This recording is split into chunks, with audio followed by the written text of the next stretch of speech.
할렐루야, 은혜로운 새 아침입니다. 이날의 모든 영광을 하나님께 올려드렸으면 좋겠습니다. 우리 다 같이 찬송 드리심으로 새벽 기도회를 시작하겠습니다.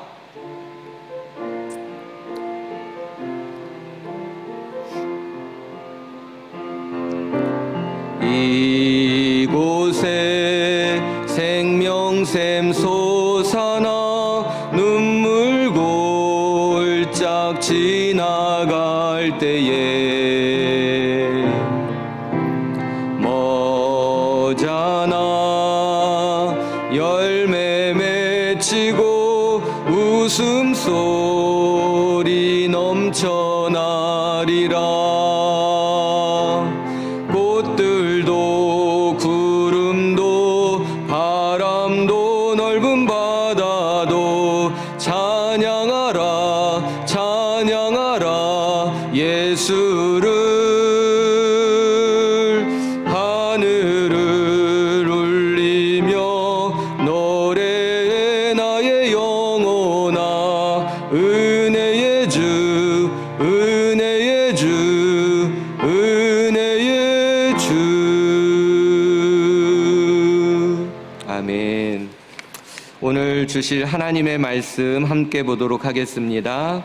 여호수아 8장 30절부터 35절까지 말씀입니다. 여호수아 8장 30절부터 35절까지 말씀을 다 같이 합독하도록 하겠습니다. 그때 여호수아가 이스라엘의 하나님 여호와를 위하여 에발산에 한 제단을 쌓았으니 이는 여호와의 종 모세가 이스라엘 자손에게 명령한 것과 모세 율법책에 기록된 대로 새 연장으로 다듬지 아니한 새 돌로 만든 제단이라. 무리가 여호와께 번제물과 화목제물을 그 위에 드렸으며 여호수아가 거기서 모세가 기록한 율법을 이스라엘 자손의 목전에서 그 돌에 기록하매 온 이스라엘과 그 장로들과 관리들과 재판장들과 본토인뿐 아니라 이방인까지 여호와의 언약궤를 맨 레위 사람 제사장들 앞에서 궤의 좌우에 서되 절반은 그리심산 앞에 절반은 에발산 앞에 섰으니 이는 전에 여호와의 종 모세가 이스라엘 백성에게 축복하라고 명령한 대로 함이라. 그 후에 여호수아가 율법책에 기록된 모든 것대로 축복과 저주하는 율법의 모든 말씀을 낭독하였으니 모세가 명령한 것은 여호수아가 이스라엘 온 회중과 여자들과 아이와 그들 중에 동행하는 거류민들 앞에서 낭독하지 아니한 말이 하나도 없었더라. 아멘. 아이성에서 참패했던 이스라엘이 다시 아이성을 전멸시켰습니다. 넘어졌던 그 자리에서 다시 일어나 승리한다는 것은 결코 쉽지 않은 일인데도 불구하고 이스라엘이 멋지게 해낸 것입니다. 하나님께서 함께 해주셨기 때문이고 여호수아를 중심으로 한 이스라엘의 전 병력이 함께 싸웠기 때문입니다. 무엇보다도 복병했기 때문입니다. 하나님 앞에 납작 엎드려 겸손함으로 순종했기 때문에 참패했던 이 아이성을 다시 정복할 수 있었던 것입니다. 자, 이제 이스라엘은 어디로 가야 할까요? 이제 이스라엘은 무엇을 해야 할까요? 이스라엘의 거점인 길갈로 가서 좀 쉬다가 다음 작전을 준비해야 될까요? 아니면 이 기세를 몰아서 다음 정복지를 공격해야 할까요? 이때 여호수아는 이스라엘을 에발산으로 인도했다는 것입니다. 8장 30절입니다. 그때 여호수아가 이스라엘의 하나님 여호와를 위하여 에발산에서 한 제단을 쌓았으니 라고 말씀합니다. 왜 하나님은 이스라엘을 에발산으로 인도하셨을까요? 에발산에서 이들은 무엇을 한 것일까요? 오늘 본문을 통해 그 답을 찾아보도록 하겠습니다. 에발산은 아이성에서 북쪽으로 약 32km 정도 떨어져 있는 해발 925m의 높은 산입니다. 벌거숭이산 혹은 민둥산이라는 뜻을 가지고 있습니다. 또한 저주의 산이라고 불러지기도 했습니다. 에발산 맞은편에는 그리심산이 있는데 모세가 신명기에서 고별 설교를 할 때 그리심산에서는 축복을 선포했고 에발산에서는 저주를 선포했기 때문입니다. 모세가 고별 설교를 하면서 가나안에 들어갈 이 백성들에게 명령한 말씀이 있습니다. 내 하나님 여호와께서 내가 가서 차지할 땅으로 너를 인도하여 들이실 때에 너는 그리심 산에서 축복을 선포하고 에발산에서 저주를 선포하라. 내가 오늘 너희 앞에 베푸는 모든 규례와 법도를 너희는 지켜 행할지니라. 가나안에 들어가거든 반드시 이 산에 와서 이 율법의 말씀을 선포하고 그 율법의 말씀 그대로 지켜 살아야 된다라고 말씀해 주었던 겁니다. 에발산까지 올라와서 저주를 선포하라는 말씀입니까? 아닙니다. 가나안에서의 삶은 반드시 말씀을 들어야 하고 반드시 그 말씀대로 살아야만 한다라는 것을 말해주고 있는 겁니다. 말씀대로 살면 하늘과 땅의 모든 복을 받게 되겠지만 말씀을 버리면 감당 못할 저주를 받게 되기 때문이라는 것입니다. 그래서 이 율법의 말씀, 하나님의 말씀을 이 산에서 바르게 선포하라는 것이었고 엄중히 듣고 반드시 실천하여 저주받지 말고 축복받으라는 강조의 말씀이었던 것입니다.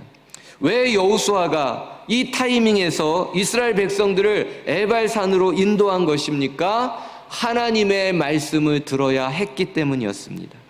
실제로 이스라엘 백성들은 지금 상당히 지쳐 있었을 겁니다. 바다와 같은 죽음의 강, 요단강을 건너야 했고 길갈로 행군해서 진치를 구축해야 했습니다. 길갈에서 12도를 세워야 했고 할례를 행해야 했고 유월절을 지키면서 마음을 정결케 해야 했습니다. 숨죽이며 난공불락의 여리고성을 돌면서 자신의 못난 자아를 죽여야 했고 아이성 전투를 통해서 교만을 꺾고 겸손히 엎드려야 했습니다. 숨막히는 김장감 속에서 목숨을 건 치열한 전쟁을 치러야 했던 것입니다. 얼마나 힘들었겠습니까? 더욱이 이곳은 38년 동안 살아왔던 익숙한 광야가 아닙니다. 처음 밟는 낯선 땅입니다. 하늘에서 내려오는 만나를 받아 먹으며 한가히 살 수 있는 곳이 아닙니다.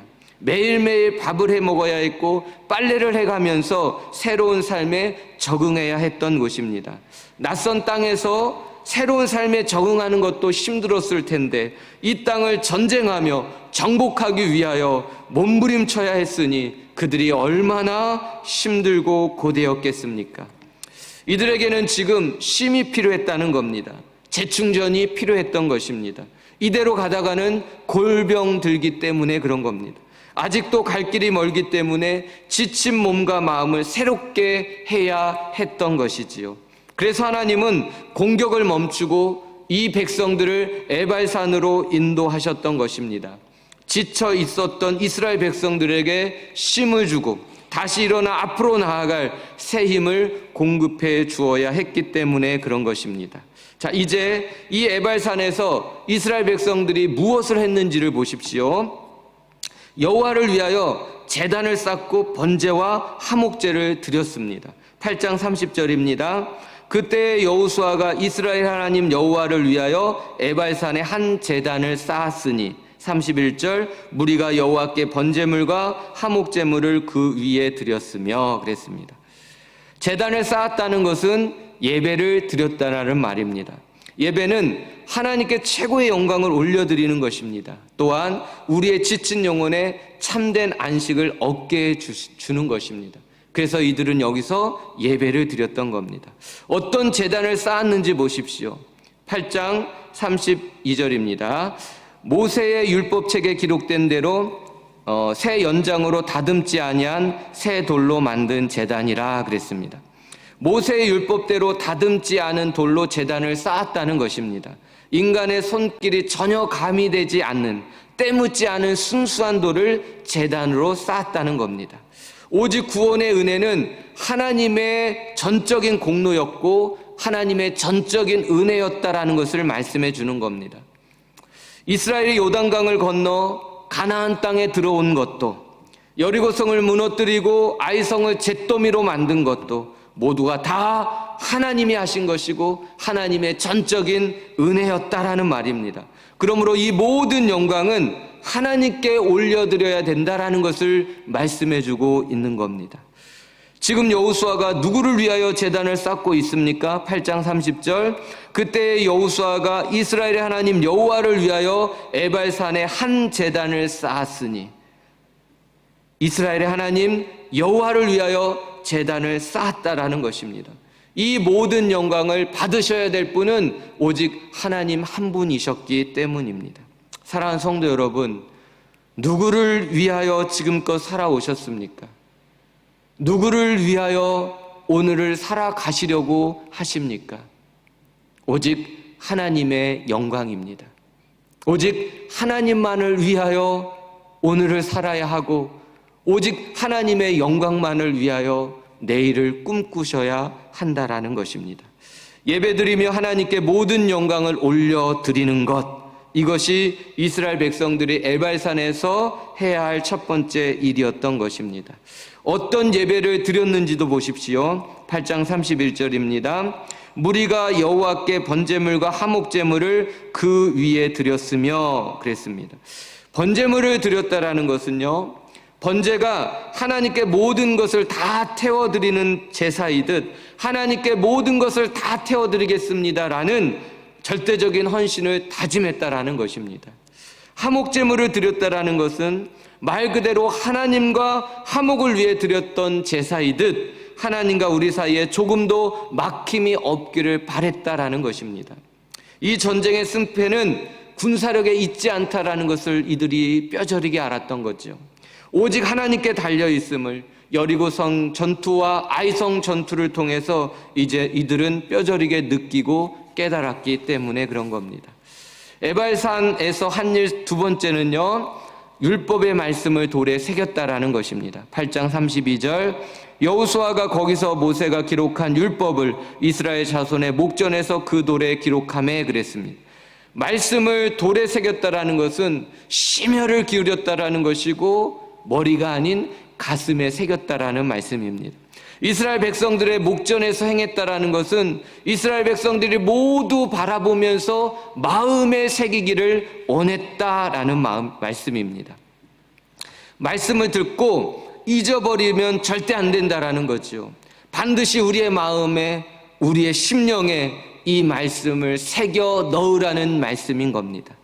세 번째로 한 일은 이스라엘 모든 백성들이 말씀 앞에 서게 했습니다. 궤의 좌우에 서되 절반은 그리심산 위에 앞에, 절반은 에발산 앞에 섰으니 이는 전에 여호와의 종 모세가 이스라엘 백성에게 축복하라고 명령한 대로 함이라 라고 말씀해 줍니다. 언약궤를 중심으로 그리심산 앞에 6개 지파, 에발산 앞에 6개 지파가 다 선 겁니다. 여호와 앞에, 그리고 말씀 앞에 이스라엘의 모든 백성들이 서 있게 된 것입니다. 얼마나 아름답고 영광스러운 모습인지 모르겠습니다. 하나님의 백성들이 말씀 앞에 서 있는 모습 말입니다. 이 말씀 속엔 하나님의 영원한 생명이 담겨 있고 하나님의 영원한 사랑이 담겨 있기 때문입니다. 이 말씀으로 죄를 이기고 세상을 이기고 마귀를 이기며 거룩한 백성으로 우뚝 설 수 있기 때문입니다. 이 말씀을 들을 때 우리의 지친 영혼에 힘을 얻고 상한 마음이 만져지며 무기력했던 삶에 생기가 불어 넣어지기 때문입니다. 오늘 이 새벽에 이 하나님의 말씀 앞에 서 보시지 않겠습니까? 우리의 지친 영혼에도 힘을 얻게 될 것이고 앞으로 나아갈 길을 찾게 될 것이며 세상을 감당하고도 남음이 있는 하늘의 힘을 얻게 될 것입니다. 마지막으로 네 번째는 율법의 모든 말씀을 낭독했다는 것입니다. 그 후에 여호수아가 율법책에 기록된 모든 것대로 축복과 저주하는 율법의 모든 말씀을 낭독하였으니 모세가 명령한 것은 여호수아가 이스라엘 온 회중과 여자들과 아이와 그들 중에 동행하는 거류민들 앞에서 낭독하지 아니한 말이 하나도 없더라 그랬습니다. 하나님의 말씀이 바르게 선포되었다라는 말입니다. 조금도 가감하지 않고 축복의 말씀, 저주의 말씀 그대로를 선포했다는 말입니다. 가나안 족속들을 정복할 수 있는 하늘의 능력이 그들에게 공급되었다는 말이고 가나안에서 하루하루를 어떻게 살아야 하는지 하나님의 법이 그들에게 선포되어졌다라는 말씀입니다. 지금 에발산에서 이 백성들은 하나님의 말씀 앞에 서서 하나님의 말씀을 한 명도 빠짐없이 귀 기울여 들으며 가슴에 새기고 있습니다. 이 말씀을 들으며 지친 몸과 마음을 새롭게 하고 있었다라는 말입니다. 사랑하는 성도 여러분, 눈에 보이지도 않는 이 작은 바이러스, 코로나 바이러스가 전 세계인의 발걸음을 멈추어 서게 했습니다.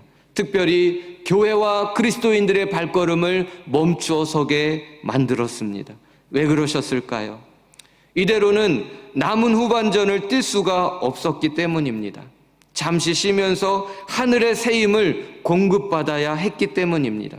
그래야 정복되지 않은 우상의 땅들을 향해 심차게 전진해 가며 우리 주님 다시 오실 길을 예비해 갈 수 있기 때문입니다. 그러므로 지금 이 코로나 기간은 절대 낭비해야 할 시간이 아닙니다. 아무 의미도 없이 매일 밤만 하다가 끝나면 절대 안 됩니다. 하나님께 번제와 화목제를 드려야 합니다. 지난 날을 돌아보며 모든 감사와 영광을 하나님께 올려드려야 하고 십자가 보혈 아래에서 하나님과 가장 친밀한 교제를 가져야 합니다. 나를 새롭게 하고 또 나를 다시 일으켜줄 수 있는 힘은 하나님과의 만남에 있다라는 사실입니다. 우리의 지친 영혼은 하나님과의 깊은 만남 속에서 소생되어진다는 사실을 꼭 기억하시기 바랍니다. 말씀 앞에 서야 하고 그 말씀을 마음 깊이 새겨야 합니다. 우리의 참된 안식은 말씀 안에 있기 때문입니다. 다시 일어나 믿음으로 진일보하기 위해서는 이 하나님의 말씀의 힘이 절대적으로 필요하다는 사실입니다. 사랑하는 성도 여러분, 지금 우리가 있는 곳이 에발산이 아닌가 싶습니다. 지난날의 삶을 되돌아보며 하나님께 모든 감사와 영광을 올려드리면서 앞으로 나아갈 만반의 준비를 해야 될 시간인 것 같습니다. 우리 주님의 교회뿐만 아니라 세계 모든 교회와 성도님들이 다시 예배를 회복하고 다시 말씀의 능력을 회복해서 주님 이제 가자 명령하실 때 모든 교회가 벌떡 일어나 남은 후반전을 멋지게 뛸 수 있기를 예수님의 이름으로 간절히 축복합니다. 기도하겠습니다. 사랑하는 하나님 아버지, 앞만 보고 달려가던 저희들의 발걸음을 멈추어 서게 하시니 감사합니다. 지나온 삶을 되돌아보며 모든 것이 다 하나님의 은혜였음을 깨닫고 감사의 예배로 모든 영광 하나님께만 올려드리게 하시니 감사합니다. 이제 주님의 임재 안에서 선포되는 생명의 말씀 앞에 겸손히 서게 하시고 하늘의 말씀 하나도 빠짐없이 다 들을 수 있도록 축복해 주시옵소서. 주님의 임재 안에서 지쳤던 우리의 몸과 마음이 온전히 소생되게 하시고 말씀의 은혜와 능력으로 재무장하게 하셔서 주님이 다시 오실 그 길을 예비해가는 주님의 교회와 성도님들 다 되게 하여 주시옵소서. 이 시간 말씀 붙잡고 기도하다가 우리의 몸과 마음과 영혼이 재충전되는 복된 은혜가 우리 모두에게 부어지게 하여 주시옵소서. 믿고 감사드리오며 우리 주 예수 그리스도의 이름으로 간절히 기도드리옵나이다. 아멘. 기도에는 이런 유가 나아갈 수 없다는 말씀이 있습니다. 기도의 능력이 우리를 대적하는 어둠의 권세를 능히 이겨낸다는 말씀입니다. 이날을 살아갈 수 있는 승리의 힘, 그것은 기도에 있다는 말씀이기도 합니다. 주님 주신 소중한 이 날 충분히 기도하시고 하나님과 멋지게 동행하면서 하나님께 영광 돌려드릴 수 있는 최고의 한 날 되실 수 있기를 예수님의 이름으로 축복합니다.